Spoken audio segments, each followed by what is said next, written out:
juru selamat yang menggantikan kita. Di suatu desa adalah seorang yang berumur separuh baya, yang kakinya pincang, dan kemana-mana harus memakai tongkat penyangga. Semua orang desa itu mengenal dia dan hormat kepadanya. Tetapi pernah terjadi beberapa orang keluarga baru pindah ke desa itu, dan mereka memiliki anak-anak yang nakal kelakuannya. Mereka suka mengganggu tetangga-tetangganya, orang-orang yang lewat, baik anak-anak maupun orang dewasa, dan tidak terkecuali orang yang pincang tersebut. Mereka meneriakinya dengan, "Si pincang, si pincang, awas si pincang datang." Mereka mengikuti kemana ia berjalan, bahkan meniru-niru caranya berjalan yang pincang, sambil tertawa-tawa dan mengejeknya. Orang yang pincang itu diam saja, bahkan dia tidak marah sama sekali. Ia meneruskan perjalanannya dengan tenang. Setelah beberapa lama hal ini berlangsung, akhirnya kepala desa mendengar tentang perbuatan anak-anak nakal itu kepada orang yang pincang tersebut. Ia memanggil semua anak-anak nakal tersebut ke rumahnya, kemudian menyuruh mereka duduk mendengarkan ceritanya.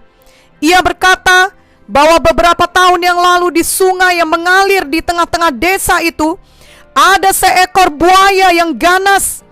Orang-orang desa sangat takut kepada buaya tersebut dan sangat hati-hati kalau mandi atau mencuci di sungai itu. Banyak binatang seperti kambing atau anjing yang minum air sungai tersebut disambar buaya itu. Pada suatu hari, ada seorang anak yang mandi di sungai tersebut. Tiba-tiba tanpa disadarinya, sang buaya telah berada di dekatnya dan siap untuk menerkamnya. Tetapi ada seorang pemuda yang berada di pinggir sungai yang melihat hal tersebut, dan ia segera terjun ke sungai untuk menyelamatkan anak itu. Ia menyerbu sang buaya dengan sebuah ranting kayu yang didapatnya di pinggir sungai, sehingga buaya itu tidak jadi memangsa si anak. Sebaliknya buaya itu kemudian menyerang sang pemuda, menggigit kakinya dan berusaha menariknya ke air yang dalam. Tetapi sang pemuda berhasil mencucuk mata sang buaya dengan ranting itu, dan buaya yang kesakitan itu melepaskan kakinya dan melarikan diri. Orang-orang mulai datang menolong si pemuda.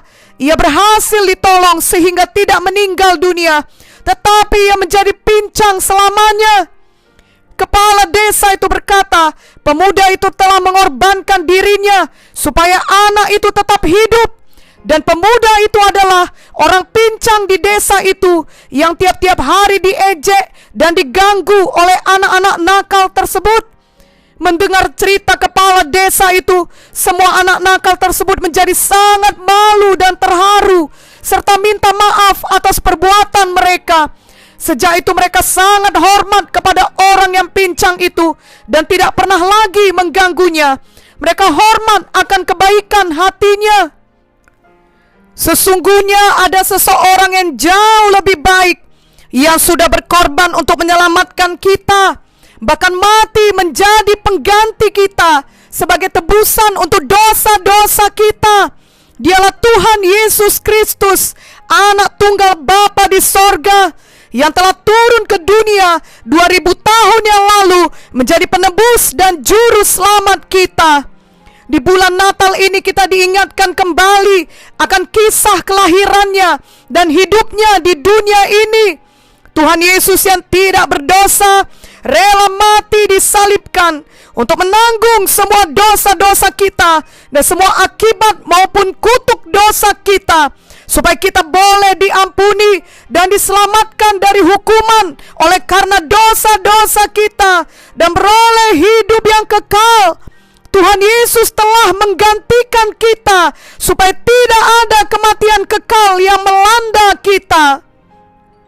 Jika pengorbanan pemuda itu pun diingat oleh orang-orang di desanya, ingatlah betapa jauh lebih besar lagi kasih dan pengorbanan Tuhan Yesus bagi kita semua.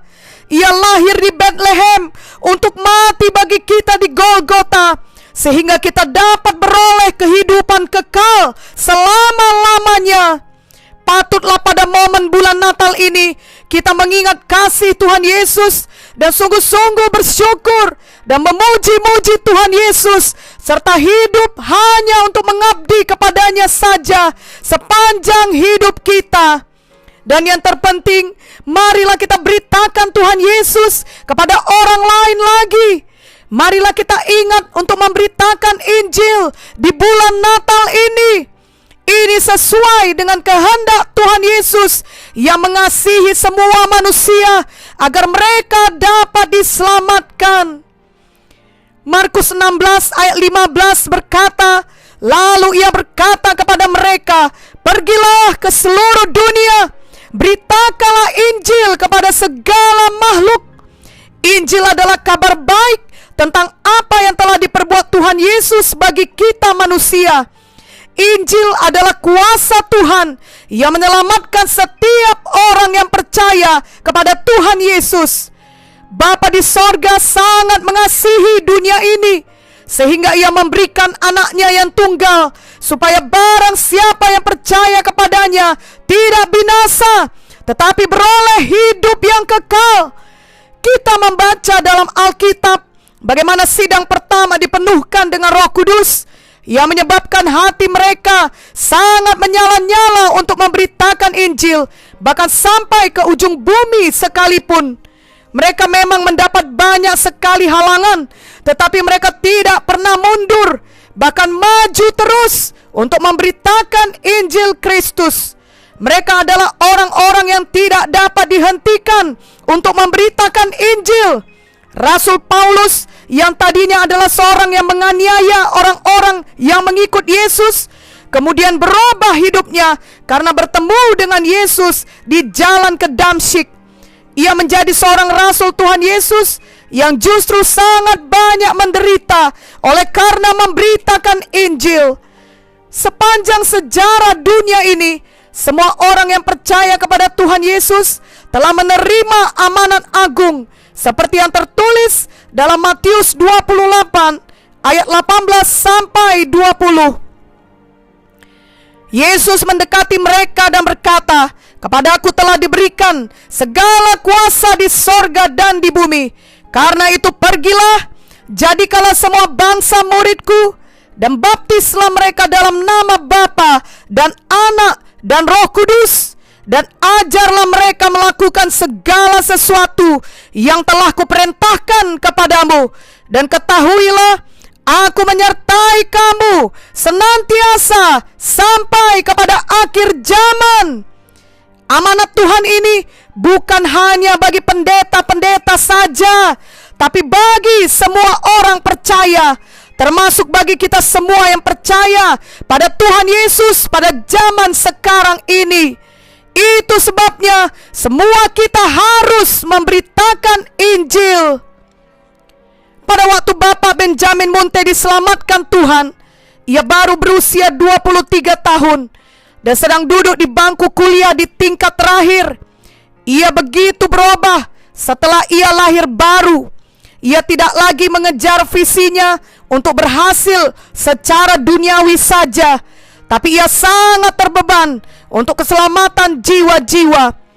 Pada awalnya ia lebih terbeban kepada jiwa-jiwa di desa-desa yang menderita secara rohani dan badani. Secara rohani mereka tidak mengenal Yesus. Bahkan ada yang tidak pernah mendengar tentang Yesus. Mereka hidup dalam kegelapan rohani. Sepanjang hidup mereka, kebanyakan dari mereka terikat kepada roh-roh jahat, juga terikat oleh kutuk penyakit, kegagalan, dan kemiskinan. Ketika Bapak Benjamin Munte membawa berita Injil kepada mereka, maka banyak yang percaya kepada Tuhan Yesus. Hidup mereka kemudian berubah oleh karena Injil adalah kuasa yang menyelamatkan mereka. Injil adalah kuasa yang mengampuni dosa dan menyembuhkan penyakit, juga kuasa untuk memberikan hidup yang kekal dan berkelimpahan semasa kita di dunia ini sampai kita ke sorga. Namun Bapak Benjamin Munte mengalami banyak sekali aniaya oleh karena memberitakan Injil. Ia banyak dihina, diolok-olok, difitnah, diadukan ke pengadilan, bahkan sampai dianiaya secara badani. ia pernah mau ditembak dan rumahnya pernah dibom dan lain sebagainya. Tetapi seperti perintah dalam firman Tuhan, Bapak Benjamin Munte tidak pernah mundur atau berhenti. Sampai akhir hidupnya, ia tetap memberitakan kabar baik kepada semua orang. Ia tidak pernah berhenti berkhotbah dan memberitakan Injil, baik di KKR ataupun kebaktian-kebaktian lainnya. Itu sebabnya banyak jiwa-jiwa selamat. Dan kemudian yang telah selamat itu ikut memberitakan Injil lagi. Itu juga sebabnya sidang Tuhan yang dimulainya telah ada di banyak provinsi di seluruh Indonesia, agar seluruh Indonesia bahkan sampai ke ujung bumi dapat terus mendengar kabar baik itu. Dan karena itu kita semua tentunya juga harus turut mengambil bahagian di dalamnya. Mari kita semua melaksanakan amanat agung dengan sungguh-sungguh. Sekali lagi, marilah kita benar-benar mempraktekkan Markus 16 ayat 15 di bulan Natal ini. Lalu ia berkata kepada mereka, "Pergilah ke seluruh dunia, beritakanlah Injil kepada segala makhluk." Mari beritakan Tuhan Yesus yang adalah juru selamat yang menggantikan kita, sehingga kita tidak perlu lagi dihukum dalam dosa, melainkan beroleh hidup yang kekal selama-lamanya. Amin. Selamat Natal dan Tahun Baru 2021. Tuhan Yesus memberkati.